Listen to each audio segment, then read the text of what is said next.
어떤 유튜버 한 분이 그 잠실의 아파트가 올 초에 24억인 아파트가 25억, 6억, 7억, 8억으로 뛰었대요. 네. 그러면 이분은 당연하게 그러면 29억, 30억으로 뛰어야 되는데 이게 다시 26억 몇천으로 하락을 했다는 거죠. 그래서 이제 이거 하락이라고 하더라고요. 그걸 하락이라고. 네. 근데 생각해 보시면 아니 28억까지 찍었단 말이에요. 네. 근데 그게 29억, 30억 그러면 그 다음 달은 31억, 32억, 33억, 34억 이렇게 뛰는 게 세상에 어딨냐고요. 24억이 28억에 뛰었으면 26억에서 한참 놀다가 다시 뛰어도 다시 30억에 다시 빠졌다가 한참 놀다 그렇게 뛰는 거예요. 부동산은. 그러니까 부동산 28억짜리 안 사본 거죠. 제가 지금 드린 요 지역들이 제2의 강남이 되기에 제일 높은 확률을 가지고 있는 지역인 거예요. 이게 무슨 얘기냐면 예를 들어서 뭐 여기는 워낙 비싼 지역이니까 요 사이에 요 지역이 어디죠? 자양사동. 자, 자양사동이 여기에 1000세대짜리 한강 보이는 아파트를 아까 한남 사구역처럼 여기다 짓는다고 조감도가 나왔어요. 네. 그 사업이 진행이 돼요. 그럼 이게 얼마일까? 그래서 우리가 노려봐야 될 지역은 뭐 양재도 마찬가지고요.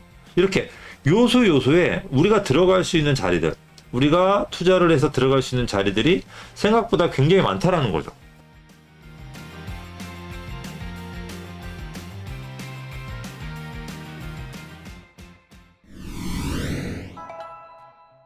자, 우리 분당 선도지구 선정이 안 된 단지는 매도해야 하는지요? 우리 맑은 공기님이 질문을 하셨습니다. 오늘 이제 저희가 전해드릴 내용 중에 이제 그 법안 통과된 거 있잖아요. 그 내용 중에서 선도지구가 오히려 혜택을 볼 수도 있다라는 내용도 있습니다. 그러니까 꼭 같이 들어보시면 될 것 같고, 그냥 선도지구가 되면은 선도지구가 되지 않은 지역들은 순차적으로 될 거에 대한 기대감이 있잖아요. 그렇죠? 그러니까 재건축 아파트 옆에 29년 된 아파트 있으면은 재건축 아파트 오를 때 29년 된 아파트가 안 오르지는 않잖아요. 같이 오르잖아요. 그러니까 그런 측면에서 보고, 선도지구라는 거는 이제 신도시 특별법에 의해서 통합개발이 기본이거든요. 근데 거기에 선정되지 않은 단지들은 일반 정비 사업으로 진행할 수 있습니다. 그거는 주민들이 선택할 수 있거든요. 그러니까 이제 그걸 유불리를 좀 따져서 훨씬 더 유리한 쪽에 대한 선택을 할 수 있는 선택지가 있다라고 보시면 되지, 선정되지 않았다고 해서 단순하게 악재로 보기에는 좀 다르죠. 근데 이제 선도지구는 용적률을 조금 더 주잖아요. 네. 그죠? 그래서 선도지구가 되지 않았다 그래서 안 뛰는 일은 절대 없다. 같이 뛴다, 같이. 근데 단 용적률에 나중에 혜택을 보는, 여기에서 가깝거나 네. 용적률을 350% 받은 단지와 300% 받은 단지가 같은 금액일 수는 없잖아요. 이제 분명히 그런 기울기의 차이는 있겠지만은 선도지구로 지정이 안 되더라도 이 분당 지역의 아파트 가격은 같이 상승할 거다. 그걸 부러워할 필요도 없어요. 우리는 내 위치에 맞춰서 가격이 상승을 하게 될 겁니다. 자, 오늘 저희가 해드릴 내용은 이 재건축 활성화법, 그죠? 이 재건축 활성화법이 이제 국회 본회의를 통과를 해가지고 서울시에 이제 공급을 갖다가 엄청나게 빠른 속도로 이제 진행을 할 거다라고는 이제 기대를 많이 하고 있습니다. 시장에 어떤 영향을 미칠지. 근데 재미난 거는 이게 이렇게 진행이 됨으로써 반대급부로 혜택을 받는 지역은 다른 지역이 될 거라는 게 저희 꼰대들의 분석입니다. 재건축보다는 오히려 다른 지역들이 그 혜택을 많이 볼 거다.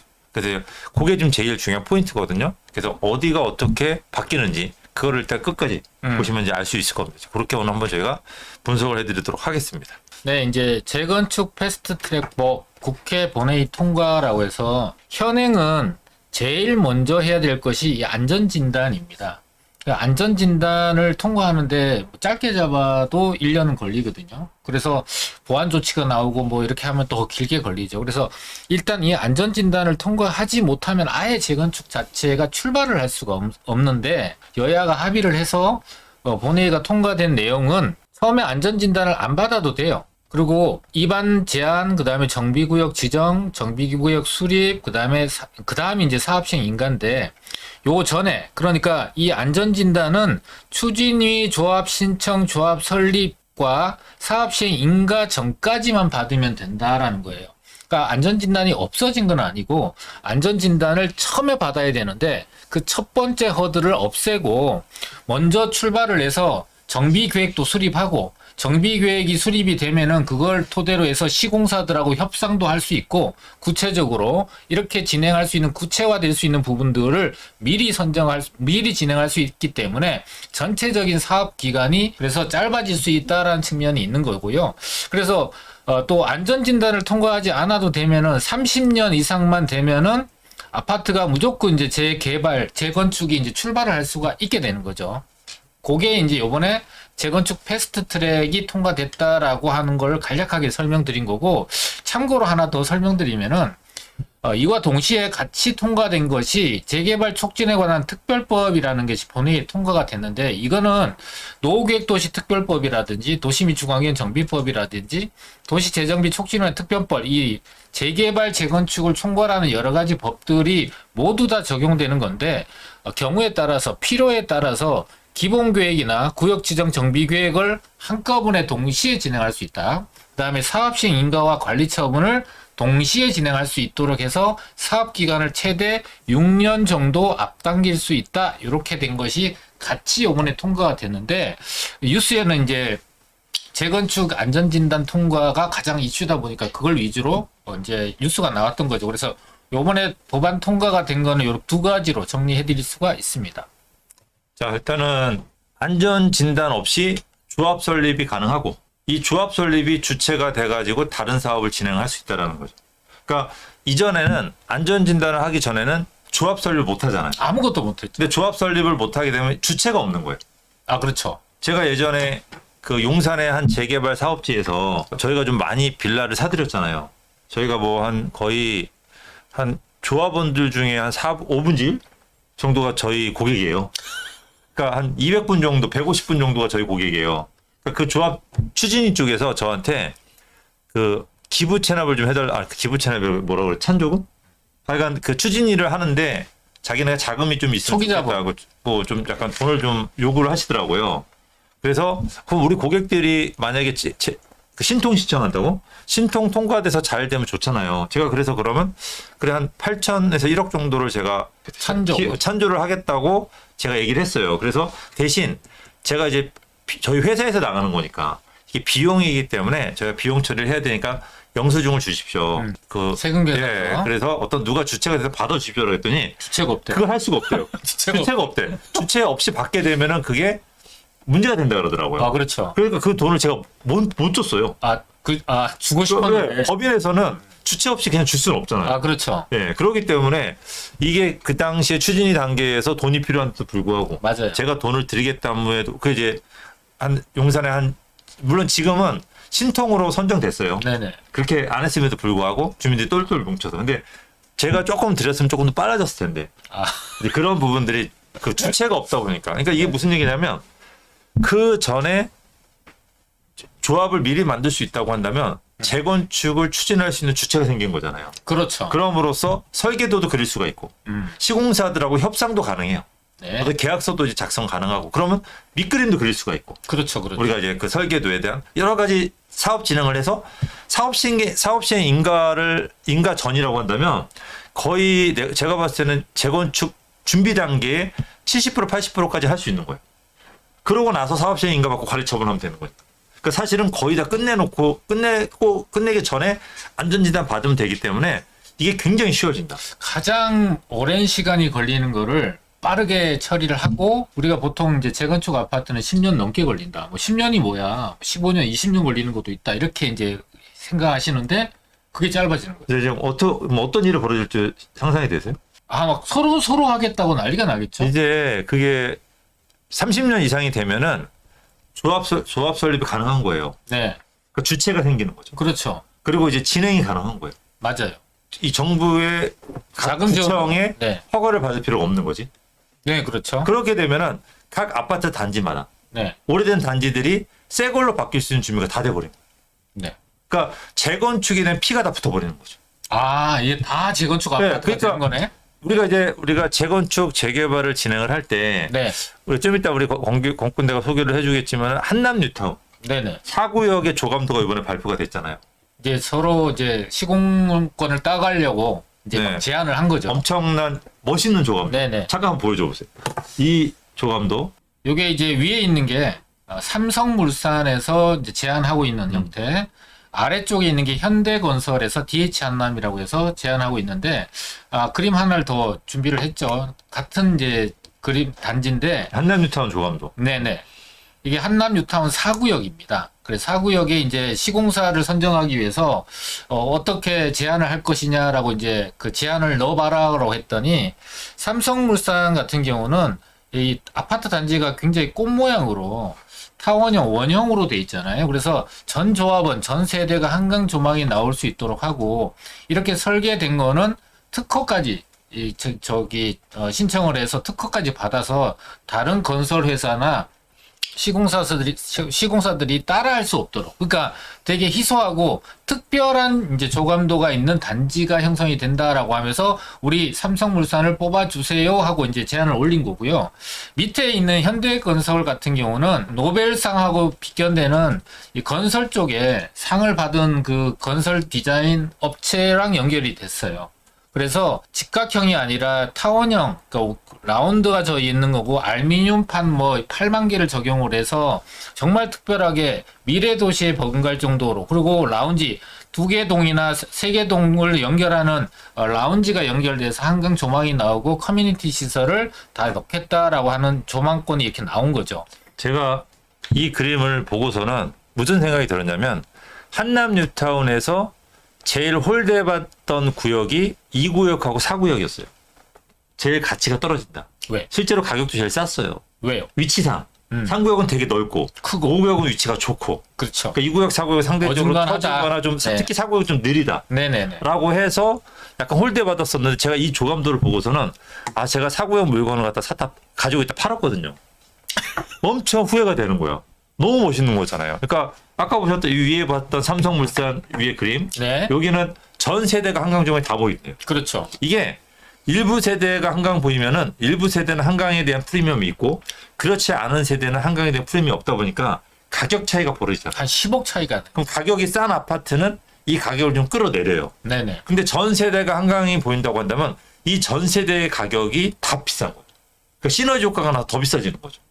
그리고 아래쪽 같은 경우 그림을 보시게 되면은 이 위에 이 옥탑이죠, 옥상. 여기에 커뮤니티하고 여기서 운동을 할 수 있대요. 그러니까 여기서 뛰어다닐 수 있는 거야. 한 바퀴 돌면서. 얼마나 좋아요. 천상계네. 지상이 안 내려오네요. 그것도 저 지상 꼭대기에서 네. 한강변. 네. 그러니까 이게 반포를 남쪽으로 내려다봐요. 그러니까 이런 조감도를 보게 되면 감동이 있는 거죠.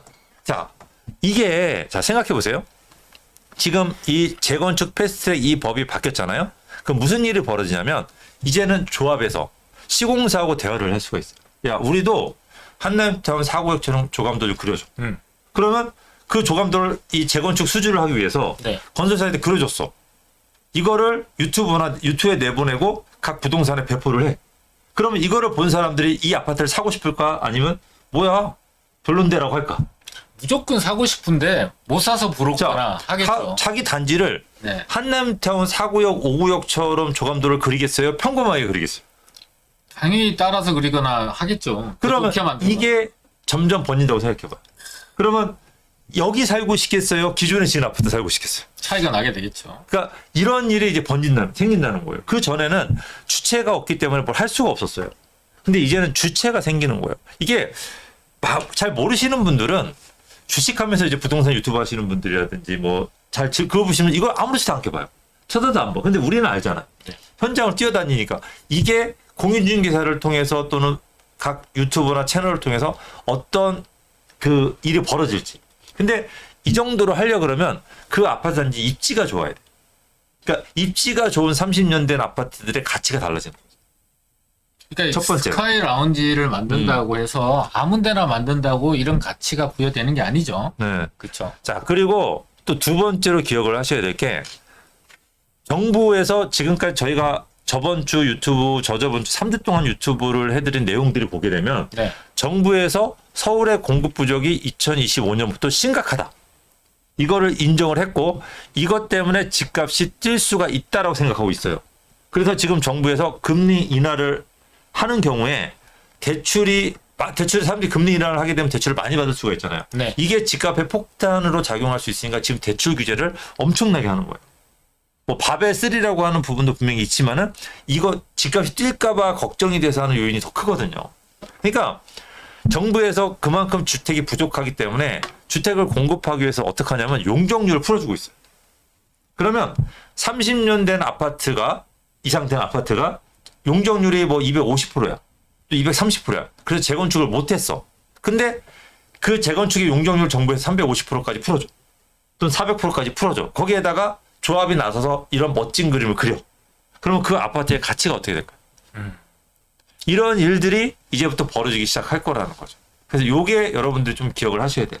중요한 좀 포인트다.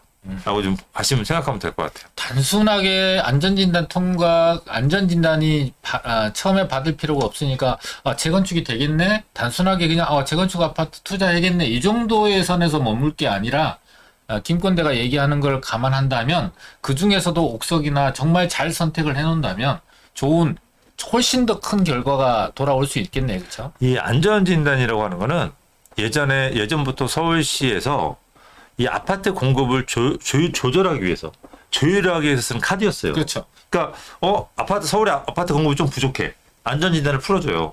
서울의 아파트 공급 충분해. 우리 박원 서울시장 때는 충분하다 그랬잖아요. 안전진단 엄청 강화해버려. 아예 통과 못하게. 공급 안 되잖아요.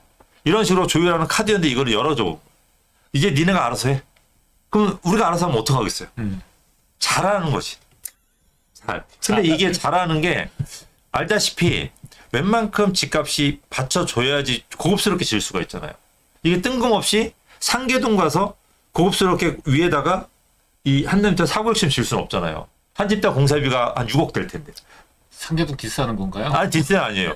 이게 그 지역 그거에 따라 조금 다르잖아요. 물론 상계동에 비싼 아파트 지을 수는 있지만 실제로는 좀 아무래도 좀 쉽지 않잖아요. 이게 자금을 갖고 있는 사람들이 선택을 하게 되는 거잖아요. 거기가 된다 안 된다의 얘기가 아니라 예를 들면 똑같이 건축비를 많이 들여서 예를 들면 서울의 외곽 어느 지역이라고 얘기하지만 서울의 외곽에다가 40억짜리 아파트를 지고 그다음에 강남에다 40억짜리 아파트를 지어서 그런 커뮤니티 시설이나 스카이 라운지나 수영장이나 이런 것들을 지어놨을 때 그 서울의 외곽에다가 40억을 지불하고 들어갈 사람이 없다라는 얘기를 하는 거죠. 그래서 여러분들이 좀 잘 기억을 하셔야 되는 게 지금 재건축 초과 이익 환수 같은 경우도 국회가 여러분들 통과됐다고 보시는 게 맞아요. 그러니까 재건축 초과 이익 환수가 없애야 되는 법이라고 하는 그거는 여야가 다 똑같이 그 합의를 해서 어느 정도 결론을 냈잖아요. 근데 이게 왜 통과가 안 되냐면 야당이 그걸 오케이 해서 준다면 여당에서 줄 게 아직 없는 거예요. 서로 주고받아서 협의를 해야지 그래야 자기는 도장을 찍어주는데 도장을 안 찍어주는 거죠. 근데 이 재건축 초과 이익 환수가 된다면 실제 재건축에 이 가장 큰 대못이 없어지는 거거든요. 그렇죠. 근데 그게 이거하고 같이 만났을 때 엄청난 시너지 효과를 발휘할 거고 여러분들이 확실하게 지금까지 재건축이 진행이 잘 돼서 금액이 비싼 아파트는 어쩔 수 없어. 지금 내가 들어가지 못하잖아요. 근데 그렇지가 않고 분명히 상급지가 될 수 있는 지역 위치가 좋은 쪽의 재건축 같은 경우는 이 법하고 재건축 초과이익 환수가 없어지는 타이밍에는 굉장히 많이 그 가치가 올라갈 거예요. 특히 이런 부분들이 조합을 만들어서 출발하게 된다고 한다면 다양한 시나리오들이 생기기 때문에 그런 것들에 대응해서 정말 위치가 좋은 특히 뭐 목동의 재건축이나 여의도 재건축은 더 이제 날개를 달 거고 그러면 우리가 거기에 접근하기 힘들다면 강동구라든지 한강변 쪽에 어떤 재건축이 될 수 있는 아파트들 남산 주변에 우리가 재건축될 수 있는 아파트들 같은 경우는 여러분들이 조금 더 좀 서둘러서 좀 선점을 하고 좀 다시 한번 점검을 한번 해봐야 되지 않냐. 그렇죠. 이 아파트 괜찮지 않나? 다시 한번 투자의 어떤 기회로 좀 삼아야 되지 않을까 싶어요. 예전에 좀 요즘 둔촌주공으로 시끌시끌하잖아요. 맞습니다. 둔촌주공이 뜨거운 또 감자 분양할 때도 그렇게 뜨거운 감자 준공 착공 들어갈 때도 그렇게 뜨거운 감자였는데 그죠? 분양할 때도 그렇게 뜨거운 감자였는데 이제 준공할 때 되니까 또 뜨거운 감자가 됐어요. 입주할 때 되니까. 무슨 둔촌주공 트라우마 걸리고 있어요. 둔촌주공 트라우마. 근데 여러분들 둔촌주공의 어떤 반면교사를 좀 삼을 필요가 있는 게 저희가 여기 유튜브 할 때 여러분들한테 우리가 그냥 허허 웃었잖아요. 허허 웃었던 게 요즘 둔촌주공 대출 때문에 좀 문제인 거죠? 그렇습니다. 대출 어떤 문제죠? 그러니까 대출 지금 현재 정부가 가계부채가 갑자기 많이 늘어났다라고 하면서 가계부채를 관리하겠다라고 하면서 총량을 줄여버리니까 은행에서 대출을 해줄 수 있는 총량을 다 채운 은행들이 있을 거 아니에요. 이제 우리가 4분기에 접어들었으니까 3분기 동안 막 퍼주다가 4분기 정도 됐으니까 총량이 다 넘어서서 총량에 걸려서 더 이상 대출을 해줄 수 없는 그런 은행들한테 더 이상 대출해주지 마. 니네 총량 넘어가면 내년에 니네들 찍힐 거야. 이렇게 되니까 은행들이 이제 선제적으로 대출을 안 해주는 거예요. 그런데 이게 둔촌주공 아파트 12,000세대가 입주를 앞두고 있는 상황이고, 입주를 하려면은 대출을 받아서 잔금을 치르려고 했던 분들이 잔금을 못 치르는 상황이 만들어질 거 아니에요. 그래서 아니 대출 규제를 왜 우리가 두드러 맞아야 되냐. 그래서 입주자들이 발 동동동 구르고 있는 상황이라는 거죠. 근데 둔촌주공 아파트가 이제 잔금 대출을 해야 되는 수요들을 예측해 보니까 한 3조 원 정도 된다라고 이제 예측이 됩니다. 4조 원, 그러니까 약 3억씩 대출을 받았다면은 3조 6천억 정도가 필요한 거죠. 근데 대출 총량제 때문에 주요 5대 은행이 잔금 대출 전체를 한 1조 원도 채 안 되는 만큼밖에 대출 안 해주는 거야. 그러니까 3조 원이 필요한데 1조 원도 안 되는 자금을 대출해 주니까 2조 원이 부족한 상황인데, 시중 은행의 관계자가 내년 초에 대출한다가 리셋되면 더 많은 대출을 제공할 수 있을 걸로 기대하는데, 지금은 금융당국이 규제를 하고 있어서 무시할 수 없는 상황이다. 무시하면 어떻게 돼요? 찍힌다는 거죠. 그러다 보니까 가상금리도 올리고 대출도 안 해주고 있는 상황인데, 이거에 한파를 직격탄으로 맞는 게 둔촌주공이 입주를 앞두고 있는 상황이다 보니까 지금 현재 시장이 시끌시끌하고 있는 이유입니다. 일단은 둔촌주공이 대출이 많고 뭐 가계부채가 역대 사상치를 갱신한다. 분명 이것도 문제가 맞는데, 우리가 한 가지 알아야 되는 게 가계부채는 항상 역대 갱신을 했어요. 앞으로도 그렇게 할 거고. 가계부채는 줄일 수가 없어요. 없죠. 예. 아니 화폐 가치가 떨어져서 화폐 유동성이 늘어나는데 가계부채가 줄을까요, 늘까요? 근데 이제 단지 그거를 좀 폭이 좀 크다 보니까 완만하게 만드는 거는 분명히 필요하다는 건 저희도 이제 공감하잖아요. 네네. 근데 이제 이게 대마불사라고 네. 살게는 해줘야 되잖아요. 네. 일단 분양을 받게끔 해줬는데 이거 잔금을 못 하게끔 하면 어떡해요? 이게 또 더군다나 이 둔촌주공에 들어가는 또 전세입자도 또 대출을 받을 수 없게끔 또 분위기를 또 바꿔버렸잖아요. 네. 법을. 그러니까 이런 부분들이 결국은 내년에, 올해는 이제 은행들마다 다 돈을 다 썼기 때문에 총량이 다 총량이 다 차버린 차버리기 때문에 못하고, 내년 상반기에 이제 그걸 가지고 이제 대출을 하게 될 거고, 이제 그 대출이 내년 상반기 이제 풀리게 되면 또 내년에 또 시장이 또 한 바퀴 휙 돌 것 같아요. 그러니까 1, 2, 3분기까지는 또 막 대출이 확 늘어났다가 또 내년 4분기가 되면 또 쪼일 거예요. 근데 그거하고 맞춰서 집값도 또 그렇게 아직 움직일 가능성도 그렇죠, 높아요. 그렇죠. 그러니까 내년 상반기에 또 다시 또 수요자들은 아직 꾸준하게 있으니까 올라갈 건데, 제가 여러분들한테 드리고 싶은 말씀은 뭐냐면, 우리가 둔촌주공에 관해서 우리가 좀 반면교사를 삼아야 되는 게, 저희가 이 자리에 앉아가지고 둔촌주공 분양하기 전에 거의 한 달 가까이를 둔촌주공 얘기만 했던 것 같아요. 둔촌주공 분양 받을까 말까를 질문 되게 많이 하셨잖아요. 네네, 맞아. 무조건 넣어라.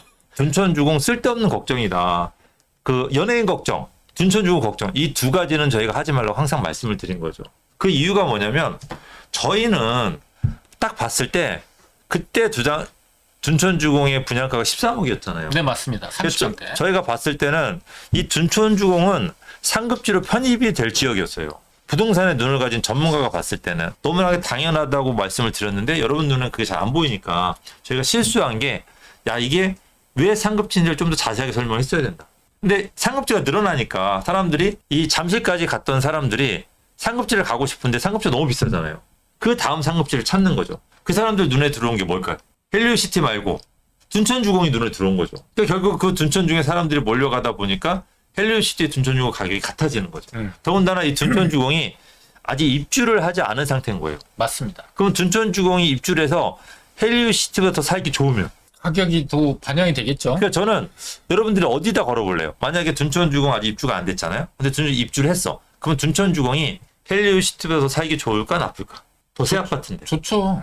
뭔가 헬리오시티에 없던 부분들 적용하기가 생각보다 되게 많거든요. 둔촌은 이제 올림픽 공원이 앞에 있죠. 뒤에는 또 그린벨트라서 또 이런 여러 가지 녹지들이나 같이 끼고 있는 상황이고, 대단지, 그러니까 12,000세대의 매머드급이라는 타이틀도 갖고 있고, 희소성도 높고, 헬리오하고도 좀 차이가 나게 되는 차별화가 되겠죠. 근데 확실히 강남의 접근성은 헬리오시티가 훨씬 좋아요.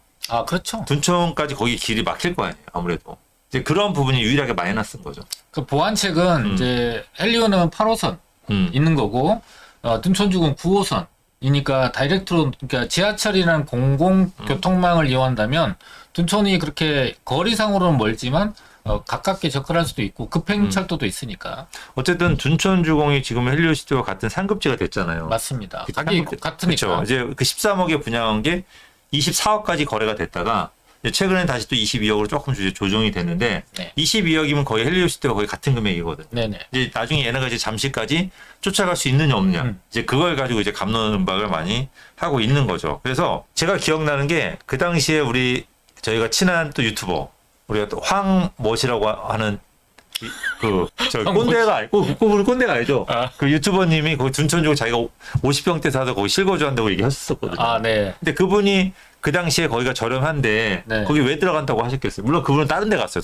더 좋은 상급지에 이제 가서 더 저렴한 금액에 들어가셨는데 거기를 왜 들어가냐면 그분 눈에도 상급지가 이미 보였던 거죠. 그렇죠. 그러니까 이 전문가의 눈에 보이는 상급지가 좀 잘 안 본다. 그래서 저는 여러분들한테 추천하고 싶은 게 우리 권꼰대님 같은 상급지를 보는 눈을 가진 분들하고 상담을 자주 해야 돼요. 그래서 이 상급지를 보는 눈을 계속 키워야 되는 거죠. 그래서 이런 부분들을 저희가 좀 전달을 더 강하게 했어야 되는데 못한 게 좀 약간 아쉬운 부분이 있는 거고 지금 아까 말씀드린 이런 재건축, 이 패스트트랙 이게 적용이 됨으로써 제가 말씀드린 이런 상급지들이 이제 튀어나올 가능성이 굉장히 높아요. 예전에는 재건축이 진행이 돼서 그다음에 짓고 있는 와중에 이제 상급지로 이제 편입이 돼야 될 지역들이 조합 설립이 돼서 이제 조감도가 나오고 시공사들하고 대화가 돼서 사업이 진행이 돼 버리면은 그 이전에 정부에서 구청에서 해주지 않아도 자기들 스스로가 상급지로 진입이 되는 거죠. 그러니까 이렇게 될 만한 자리들이 생각보다 시장이 되게 많다라는 거죠. 그러니까 이런 것들을 여러분들 찾아가지고 선점을 해야 되는. 뭐 부동산 시장이 어떠고 저쩌고 지금 하락했다가 다시 상승했다가 최근에 이제 조정기예요. 아니 누가 어떤 유튜버 한 분이 얼마 전에 제가 여기 들어오기 전에 제가 그 유튜브를 잠깐 제가 들여다봤거든요. 어떤 내용을 하는지 봤는데 어떤 좀 유명하신 분이 이런 얘기를 했더라고요. 이제 그 잠실의 아파트가 올 초에 24억인 아파트가 25억, 6억, 7억, 8억으로 뛰었대요. 네. 그러면 이분은 당연하게 그러면 29억, 30억으로 뛰어야 되는데 이게 다시 26억 몇천으로 하락을 했다는 거죠. 그래서 이제 이거 하락이라고 하더라고요. 그걸 하락이라고. 네. 근데 생각해 보시면 아니 28억까지 찍었단 말이에요. 네. 근데 그게 29억, 30억 그러면 그 다음 달은 31억, 32억, 33억, 34억 이렇게 뛰는 게 세상에 어딨냐고요. 24억이 28억에 뛰었으면 26억에서 한참 놀다가 다시 뛰어도 다시 30억을 찍고 다시 30억에 다시 빠졌다가 한참 놀다 그렇게 뛰는 거예요. 부동산은. 그러니까 부동산 28억짜리 안 사본 거죠. 7, 8년 전에 네. 잠실에 있는 엘스 30평대가 12억 했었어요. 네. 그럼 지금 현재 28억 하다가 26억 하는 거 아니에요? 네. 그럼 12억 하다가 26억 한다는 거를 떨어졌다고 얘기하는 건 좀 어폐가 있죠. 그러니까 이제 좀 약간 조정을 분명히 해야 되는 거고. 고르기 하고 쉬었다 가는 거죠. 그러니까 잘 생각해 보시면 되는 게 자, 반포의 아파트가 네. 30억 2년 전에 30억 가던 아파트가 결국 60억까지 찍었잖아요. 네. 그죠? 그러면 30억이 60억이니까 미친 거죠. 그러니까 우리가 여기서 방송할 때도 네. 미쳤다라고 했어요. 맞아요. 근데 그 60억이 50억으로 다시 떨어졌어요. 네. 그죠? 그러니까 그때부터 사람들이 빡 떨어졌다가 빡 주장하시는 분들이 60억, 50억에 떨어졌다 빡 박수 치시더라고요. 이제 또 이제부터 계속 근데 떨어진다고? 제가 유튜브에서 여러분들한테 말씀드릴 때 뭐라고 했냐면 저 50억까지 떨어진 반포 아파트는 40억까지 빠져야 된다고 생각해요. 이게 정상이라고 저는 말씀드렸어요. 저는 상승론자 중에 한 명이라고 할 수 있는데. 주변 사람들이 모르죠. 근데 자 생각해 보세요. 2년 전에 30억 하던 아파트가 2년 후에 40억이에요. 이건 폭등인가요? 아닌가요? 폭등이죠. 이것만 가지고 폭등이라는 얘기예요. 그럼 그것만 우리가 생각을 해야 되는 거죠. 2년 전 30억 가던 아파트가 40억이 됐다라고 하는 게. 그래서 팩트가 뭐냐면 60억짜리 아파트가 50억으로 떨어졌고 저는 그 하락 얘기하시는 분들하고 똑같은 마음으로 50억짜리가 40억까지 저는 빠져야 된다고 생각을 해요. 그러면 근데 40억 이하로는 절대 안 빠질 거예요. 그건 뭐 여러분들도 아시겠죠. 왜 안 빠지는지. 그러면 우리는 강남의 아파트가 40억에 고정이 된다라고 생각을 했을 때 거기에 맞춘 투자를 해야 되지 않을까? 그죠? 그런 부분이 좀 필요하지 않을까? 그러면 강남의 아파트가 40억이에요. 그러면 이 40억일 때 우리는 어디를 투자해야 될까? 저 여기에 좀 약간 집중을 해야 된다고 생각해요. 지금. 네. 그래서 약간 지도 한번 띄워주고 있어요. 지도. 홍크님 제 얘기 듣고 계신 거죠? 아, 네. 잠깐 댓글 본다고 제 얘기 안 들으면 안 돼요? 아, 예, 예. 두 명밖에 아, 없는데. 네네네. 이 혼자 대화하잖아요. 두 명인데. 여러 가지입니다. 네. 네네. 이게 지금 강남 지도예요. 우리가 이제 강남이라고 한다면은 자 반포에 아파트가 있고 압구정에 아파트가 있어요. 그 다음에 개포 도곡동에 이제 아파트가 있죠. 그리고 최근에 이게 잠실까지 번졌죠. 그죠? 그리고 이제 건너편에 성수도 이제 강남이 됐죠. 네네. 신강남이. 그리고 건너편에 용산도 역시 강남이 됐습니다. 그리고 여의도도 역시 강남이 됐습니다. 이렇게 여의도까지.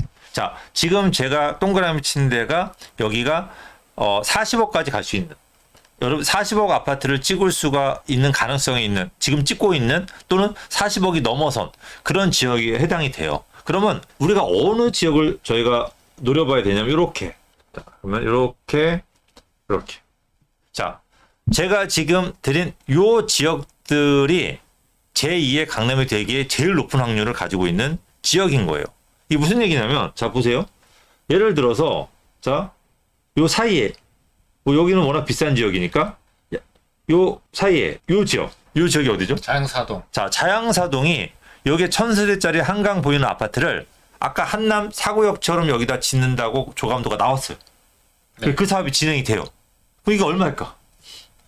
옆에 성수동이 35억인데. 30억대 초, 20억대 후반? 그 20억대 후반 30억. 네. 그러면 강남이잖아. 그쵸. 그죠? 그리고 이 밑에 여기가 잠실이죠. 네. 여기가 무슨 아파트죠? 아시아 선천. 아시아 선천이면은 1, 2, 3차. 잠실에서 제일 비싼 아파트예요. 그렇죠. 그죠? 강남 아파트보다 더 비싼 아파트죠. 대지 지분이 엄청 커서. 그럼 요 일대가 예를 들어 요 일대가 재개발 재건축이 돼서 아파트가 들어섰어요. 네. 요 일대가. 네. 자, 잠실과 잠실 아시아 제일 비싼 아파트, 그다음에 바로 옆에 음마 아파트 사이에. 그럼 여기가 만약에 아파트가 들어서면 이게 얼마일까요? 당연히 20억대 후반 30억대 하죠. 자, 그래서 우리가 노려봐야 될 지역은 뭐 양재도 마찬가지고요. 이렇게 요소에 우리가 들어갈 수 있는 자리들, 우리가 투자를 해서 들어갈 수 있는 자리들이 생각보다 굉장히 많다라는 거죠. 이런 자리들. 지금 자리들은 물론 많이 올랐어요. 예전에 저희가 여기에 뭐 아파트나 빌라 사들인 분들이 2배 이상 안 오신 분들이 없어요. 2배 이상 올랐는데, 자, 예를 들어서 내가 이 동작구 본동, 이 전세대가 한강 보이는 요쪽 있잖아요. 네. 요 빌라를 갖다가 내가 10억 주고 샀어. 추가 부담금 5억 주고 내가 15억에 아파트를 받았어. 30평대. 예, 30평대. 이 아파트 얼마일까? 일단은 현재 흑석에 있는 그 한강 보이는 아파트가 26억 정도 하니까 그렇죠. 최소 그 정도는 같이. 근데 전세대가 한강 보여요. 그럼 이제 프리미엄이 더 붙겠죠. 그죠? 안 보이는 아파트와 보이는 아파트가 섞여 있는 것보다 전체가 다 보이는 아파트는 당연히 이게 우리가 할 수 있는 기회가 너무너무 많다라는 거예요. 요 사이에서만 가지고. 그러니까 요 사이에서 재건축 지금 패스트트랙 또는 재개발 이것들을 통해서 우리가 할 수 있는 지역이 굉장히 많고, 여기서 한 가지 잘 기억을 하셔야 되는 게, 자, 또 하나의 중요한 포인트가 있어요. 우리 건kun대님 노후도시 특별법 아시잖아요. 네네. 그 노후도시 특별법에 맞추어서 노후도시가 재건축되는 게 진행이 됐잖아요. 네. 그래서 선도지구를 개발한다고 했잖아요. 맞습니다. 근데 이 선도지구가 개발이 안 될 확률이 굉장히 높아요. 왜 그렇죠? 왜 그러냐면 이주 수요 때문에.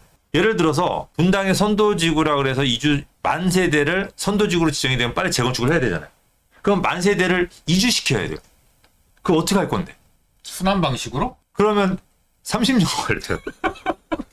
그 순환 방식이 실패한 데가 아니 순환 방식 떠나서 일단 만 세대가 이주를 해야 돼요, 그 주변으로. 네네. 그럼 어떻게 할 거냐 이거예요. 특히 분당 같이 난리 나겠죠. 학군 높은 지역은 네. 갈 수가 없는 거예요, 딴 데를. 안 떠납니다. 그 동네에 절대로 못 있어야 떠납니다. 돼요. 네네. 그러면 그 동네 전세가가 어떻게 돼요? 폭등하죠. 이게 재건축에서 살기 좋게끔 만들려다가 살기 힘든 동네가 돼버려요. 그리고 그 여파가 서울로 몰려올 거란 말이에요. 그러니까 지금 우리가 몰라서 그렇죠. 서울 곳곳에 지금 재건축 재개발을 한다고 폭탄들이 곳곳에 있어요. 이 폭탄들이 뻥 터지게 되면 어떻게 될까? 주변에 전세가, 월세가, 매매가를 다 끌어올릴 수가 있어요. 그 폭탄들이 너무 많은 거예요, 지금. 이 폭탄들이. 그러니까 우리는 지금 이 폭탄들을 안고 살고 있는 거예요. 아직 몰라. 왜 모르냐면 실제로 재건축 초과이익 환수 때문에 안 되고 있잖아요. 맞아요. 근데 이거를 계속 패스트트랙으로 건드려. 그리고 한 번에 시키려고 그래. 한 번에 얘네들 재건축 되면 어떻게 될까? 시장이 박살나죠. 폭탄이 한두 개만 터트려야 되는데 한 번에 터져버려. 예전에 이거를 안전진단으로 막을 수가 있었잖아요. 네. 근데 지금은 안전진단 없이 한대잖아요. 그럼 폭탄이 알아서 터지는 거예요. 이제는. 컨트롤이 안 되겠네. 컨트롤이 안 돼요. 네. 그러다 보니까 지금 무슨 얘기가 나오냐면 선도지구 중에서도 용적률이 높은 것들이 일부만 먼저 재건축을 한다 이거예요. 그러면 걔네들을 먼저 재건축해서 아파트를 많이 지어놓고 그나마 거기서 좀 이주 수요를 끌어들일 수가 있잖아요. 이제 그나마 이제 그게 할 수 있는 방법이고 서울 같은 경우가 가장 큰 문제예요. 재건축한다고 그렇게 되면 난리가 나는 거야 진짜. 갈 데가 없어요. 왜냐면 한 번에 터지니까. 그러니까 서울이 유일하게 할 수 있는 방법이 뭐냐면 지금 역세권 재개발 사업이라고 굉장히 많이 활성화되고 있잖아. 지금 12곳이 출발하고 있는데 이거를 최소 지금보다 10배 정도는 늘려야 돼요. 왜냐면 우리가 일반 재개발들은 150%의 용적률을 가지고 재건축을 하잖아요. 그러면 230%란 말이에요. 그럼 늘어나는 게 용적률이 80%밖에 안 돼. 늘어나는 세대수가 많지 않잖아요. 근데 역세권 재개발은 150%의 용적률을 가지고 450%를 개발해요. 그러니까 늘어나는 용적률이 300%인 거예요.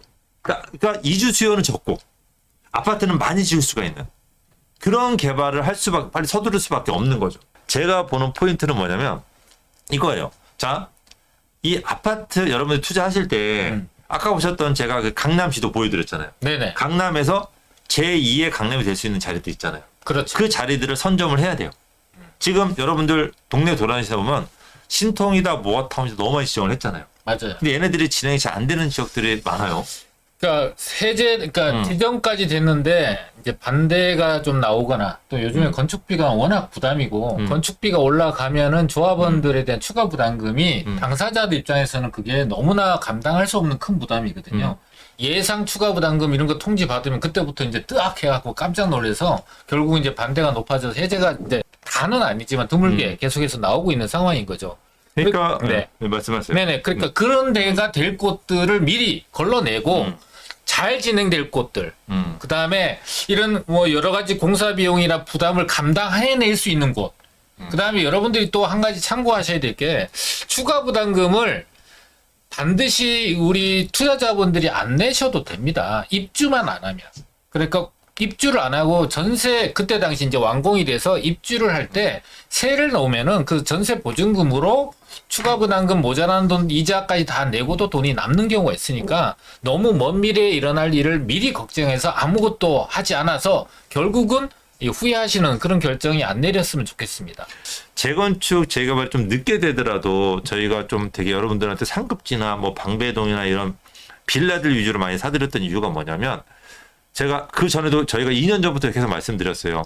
웬만한 지역도 여러분들 모아타운 재건축 재개발 투자해봤자 의미 없다.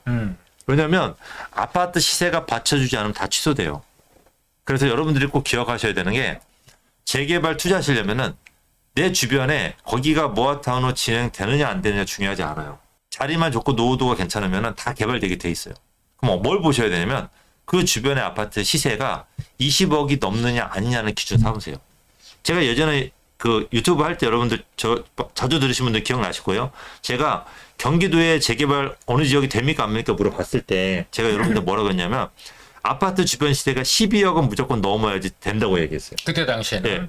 9억, 8억 이런 데 재개발 안 된다고 했어요. 맞습니다. 경기도도 마찬가지로 실제로 안 돼요. 지금도 많이 해제됐죠. 그나마 광명이 12억이 넘어가니까 딱 되는 거예요. 그나마 거기가 마지노선인 거예요. 그러니까 지금은 예전하고 달라. 공사비가 더 뛰었기 때문에 지금은 아파트 시세가 20억, 서울은 특히 20억 이상이 돼야지 주민들이 자기 물건 파는 것보다 아파트를 받는 게 훨씬 더 이득이기 때문에 가능한 거예요. 그리고 재개발이 나중에 빨리 돼요. 여러분들 제일 좋아하는 게 뭐 역세권이잖아요.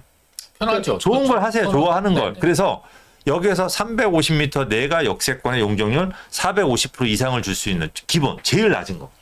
그래서 제일 낮은 게 450이니까 600까지도 받을 수 있겠죠. 그 역세권 주변을 선점하는 게 되게 중요해요. 여기서 또 중요한 게 뭐냐면 업무타운 인접 지역을 투자하는 게 가장 좋아요. 제가 여러분들한테 항상 얘기하는 게 업무타운 인접이에요. 그 업무타운이라고 하면은 웬만한 지역 아니에요.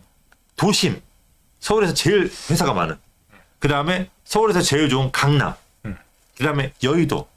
이렇게 이 업무타운 인접 지역에 투자하는 게 가장 좋다는 게. 그렇지 않고 막 조금 더 괜찮은 업무타운도 있지 않습니까? 라고 얘기할 수 있는데 자, 생각해 보세요. 그런 지역에 투자할 때가 많아요. 근데 굳이 저기까지? 네. 그거죠, 저는. 무슨 얘기인지 아시겠죠? 네. 그 좋은 큰 업무타운 인접 지역도 투자할 때가 많은데 왜? 그런 거죠. 그래서 네. 정리를 한번 해봐 주시면 네. 우리 제가 얘기한 거 써놨네요. 선생님. 이신점시라고 네. 어디에 뭘 사야 되냐 이제 이걸 가장 많이 물어봐요. 이제 우리 시청자분들이나 상담을 오시는 분들이 원하는 게 어디에 뭐 사면 돼요? 나 돈 이 정도 갖고 있는데요. 이 얘기를 하거든요. 그래서 첫 번째가 아까 우리 김건대가 얘기했다시피 이주 수요가 의해서 재건축이 되거나 또는 사업성이나 우리가 투자를 할 때 같은 돈을 투자해서 가장 높은 수익을 내는 게 사업성이 좋은데 추가 부담 덜 내고 아파트 받는 거잖아요. 그럼 결과적으로 그 사업성에 가장 직결되는 건 용적률이고 그 용적률을 가장 높게 받을 수 있는 곳은 역세권에서 350m 1차 역세권 안에만 그게 적용이 되기 때문에 이걸 반드시 지켜야 된다. 두 번째로는 이제 아파트, 재건축 아파트를 사도 되죠. 여건이 되시는 분들은 당연히 선호도가 빌라보다는 아파트에서의 선호도가 월등히 높은 건 당연한 거잖아요. 근데 자금 여건이 안 되는데 내가 돈에 밀려서 외곽으로 자꾸 빠져서 좀 그 어떤 선호도가 낮고 사업성이 낮은 아파트를 재건축 아파트를 선택해서 경기도에 있는 아파트라든지 인천 부천에 있는 아파트를 선택하는 것보다는 그 자금으로 똑같은 자금으로 서울의 중심지 도심에 역세권에 있는 고밀 개발이 될 수 있는 빌라를 사는 게 외곽에 가능성이 높고 선호도가 낮은 아파트를 사는 것보다 상대적으로 평가를 했을 때 훨씬 좋다는 뜻이고요. 재개발만 가능하면 저는 오피스텔도 괜찮다고 생각을 해요. 그렇죠. 네. 오피스텔도 그냥 오피스텔이 재건축, 재개발이 되면은 아파트를 받거든요. 그게 그렇죠. 아파트 같은 내부의 모양하고 똑같은 아파트를 받는데 아파트 같은 경우는 신도시에도 일반 오피스텔은 잘 안 오르지만 주거타운이라서 근데 아파트와 아파트는 같은 가격으로 상승률이 거의 비슷하게 올라간다는 걸 증명이 됐단 말이죠. 자, 세 번째가 아까 얘기했듯이 20억 이상인데 현재 20억 이상. 그러니까 앞으로는 지금 현재 아파트 20억대가 더 높아서 25억대, 30억대로 갈 수 있는 가능성이 있는 지역이죠. 그래서 현재 주변에 있는 신규 아파트가 20억대 이상이 되는 곳을 사셔라.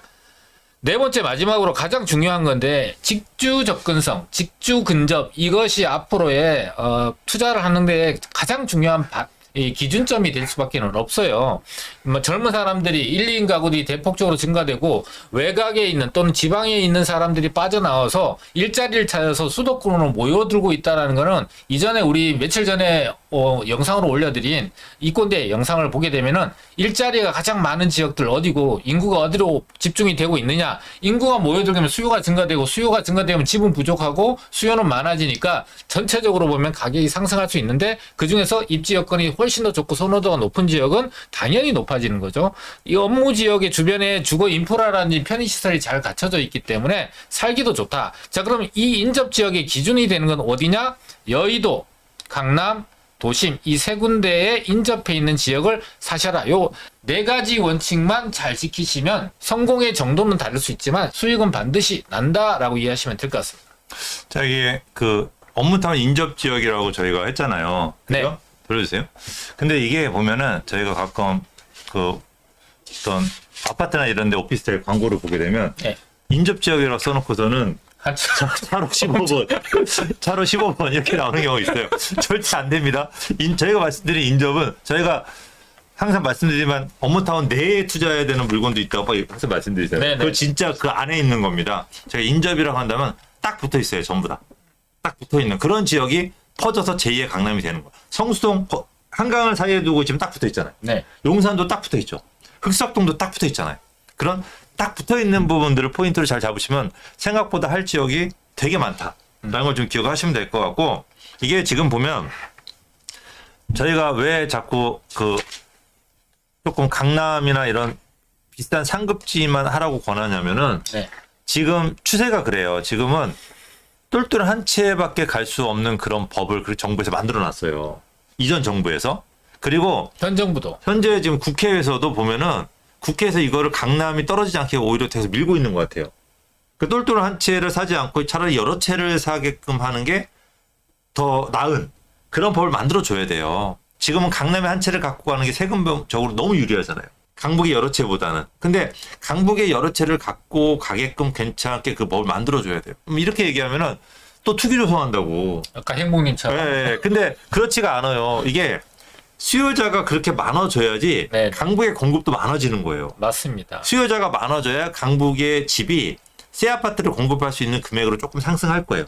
그러면 그 수요자가 분산되니까 강남의 집은 떨어지고 네. 그러면서 수평이 맞아지는 거예요. 네네. 그래야 공급도 많아져서 살기 좋은 세상이 되는 거예요. 그러니까 여러분들 보시게 되면 제 얘기가 가끔 뭐 억지다 이렇게 생각하시는 분들 계시는데 약간은 상식에서 벗어나게끔 해야지 더 좋아지는 거예요. 항상. 그러니까 트럼프가 보게 되면 이번에 뭐라 그랬냐면 모기지론 이자를 낮추겠대요. 아, 근데 미국의 집값은 엄청 뛰고 있어. 그럼 우리하고 반대잖아요. 네네. 우리는 지금 집값이 뛸까봐 대출을 막잖아요. 그렇죠. 근데 트럼프는 대출을 활성화시키기 위해서 이자를 낮추겠다. 모기지가 대출이니까. 근데 미국의 집값은 엄청 뛰고 있는데, 맞아요. 폭등하고 있는데 네. 왜 그래야 그럴까? 경기가 산다고 생각. 당연한 거죠. 어? 왜 그러냐면 미국의 기존의 집을 갖고 있는 사람들이 예전에 쌌을 때의 모기지론 이자를 가지고 집을 산 거예요. 맞아요. 그러니까 이 사람들이 다른 데를 갈아타거나 이사를 가게 되면 모기지 지금보다 한 5배, 6배 비싼 이자를 내야 돼. 그러니까 집을 팔 수가 없는 안 거예요. 팔죠. 그러니까 집에 물건이 안 나와. 맞습니다. 그러니까 물건이 없어. 근데 새로 집을 살 사람은 계속 나와. 네. 그럼 집값이 어떻게 될까? 올라가죠. 폭등하는 거예요. 그러니까 트럼프가 생각한 게 뭐냐? 모기지 이자를 기존에 되게 낮을 때만큼 낮춰서 큰 차이가 안 나게 팔수 사람들이 이사할 수 있게끔. 시장에 내놓을 그러면 수 있게. 순환을 만든다는 거예요. 순환을 해야지 수요자가 공급자가 만나서 물건이 이 톱니바퀴 맞아 딱딱 떨어져서 집값이 소폭 상승을 하는데 이게 공급은 딱 막았어요. 이자 때문에. 근데 수요자는 계속 생기잖아요. 그럼 어떻게 되겠어요? 그 하나 나온 물건을 서로 살려고 경쟁하다 보니까 미국 집값이 폭등한 거죠. 이거를 자기가 선순환으로 만들겠다는 거지. 그러니까 우리도 규제만 하려고 하지 말고 선순환을 하게끔 만들어야 되는 거예요. 그게 제일 필요한 거지 지금은. 근데 그거를 못 하니까 그거면 우리는 투자를 그럼 거기에 맞춰 원래 사실은 거기에 맞춰 투자하는 게 맞잖아요. 그래서 지금 싼 하락지를 사는 게 맞아요. 사실은 논리적으로는 이성적으로는. 근데 어차피 국회가 비이성적이에요. 우리나라 법이 듣고 있죠? 네네. 보죠. 그래서 비이성적이다 보니까 네. 네. 한 대씩 때려줘야 돼요. 그래서 비이성적이다 보니까 우리가 약간 거기에 맞춰서 저희가 먼저 선점에 투자할 수밖에 없는 거죠. 잘 기억을 하셔야 돼요. 그리고 댓글 보는 네. 귀신같이 알아요. 그리고 네. 이런 분들도 계세요. 이런 시기에 부동산 재테크를 얘기하냐. 그럼 어떤 데 해야 돼? 그러니까 어떻게 바로- 해야 되는 거예요? 그래서 그런 분들한테도 이런 얘기를 좀 드리고 싶은 얘기가 뭐냐면 네. 그럼 도대체 하락할 때는 무조건 사지 말라 그런단 말이에요. 그리고 그럼 상승할 때 사야 된다는 얘기인가? 근데 상승하려고 할 때를 어떻게 하냐고. 그건 주식이에요. 주식이고 네. 이게 부동산은 하락할 때 그래도 좀 괜찮은 물건들이 나오거든요. 네네. 그때 좋은 지역에 좋은 매물 사는 게 맞는 거지. 그러네요. 그 상승할 때는 좋은 매물이 없어요. 안 좋은 매물 쭉대기들만 나오지. 그러니까 생각보다 내 선택하고 다른 물건을 사야 된다. 많이 경험하셨을 거예요.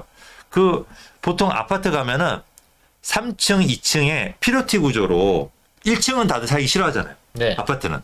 물론 1층 좋아하시는 분도 계시는 제가 실례할 수 있는데 어쨌든 저는 1층 살기 싫어요. 너무 사생활 노출돼. 근데 애들이 마음껏 뛰어놀게 해주고 싶어. 그 제일 아래층을 살고 싶은 거지. 그러면 그런 데가 어디냐면 3층에 계단실 있는 위쪽에 3층의 아파트는요. 밑에 계단실이잖아요. 그러면 뛰어도 아무 상관이 피로티로 되어 있는 것들. 아, 밑에가 집이 있는 게 아니고 어. 그러니까 첫째 층이 이제 3층으로 그렇죠. 구성되어 있는데 3층인데 너무 좋죠. 1층이야. 네네네. 그 나도 막 조깅할 수 있어. 조깅을 근데 그런 집이 제일 좋은데 그런 집은 언제 나오냐면요. 하락기에 나와요. 그런 집이 제일 비싸기도 하고 물건도 안 나오는데 네. 내가 남들 다 살고 싶은 집은 하락기에 나온다는 거죠. 그러니까 여러분들이 잘 기억하셔야 되는 게 물론 바닥에 사면 좋긴 하지만 그 바닥을 본인들도 모르잖아요. 그냥 지금 자리에서 우리는 최선을 다하자고 그냥. 최선을 다해서 제일 좋은 부동산을 제일 저렴하게 사는 것만 노력하자고요. 제일 고밀도로 개발돼서 제일 좋을 자리. 우리 그 이번 주 지성갑 임원님께서 이번 주 세미나에서 오늘 언급한 거 관련해서 강의하시는 건가요? 네, 이번 주는 제가 세미나를 안 하고 감기 걸려 있는 일건대가 하고 있는데 저희가 같이 검토하고 같이 이제 오늘 요 라이브에서 얘기했던 것도 당연히 그 세미나에서 또 지금 이제 방송으로 얘기하는 것보다 훨씬 더 구체적으로 공신력 있는 자료를 토대로 해서 설명을 드리고 어떤 거 얼마에 이 정도까지 설명을 드리니까 와 보시면은 절대 후회하지 않는 그런 내용을 통해서 투자 기회를 가질 수 있을 것 같습니다. 그래서 지금 그 이번 주 저희가 아까 여기 들어오기 전에 그 방송 회의할 때 이미 다 얘기를 했고 네, 그래서 세미나 때 이렇게 나머지 얘기하자. 시간이 부족하니까 저희가 이제 보통 지역 얘기까지 하면 보통 한 2-3시간이 훅 가버리거든요. 그러니까 그 나머지 2-3시간은 세미나 때 얘기하는 걸로 얘기가 다 됐기 때문에 세미나 오시게 되면 그 나머지 얘기 자세하게 들을 수가 있을 겁니다.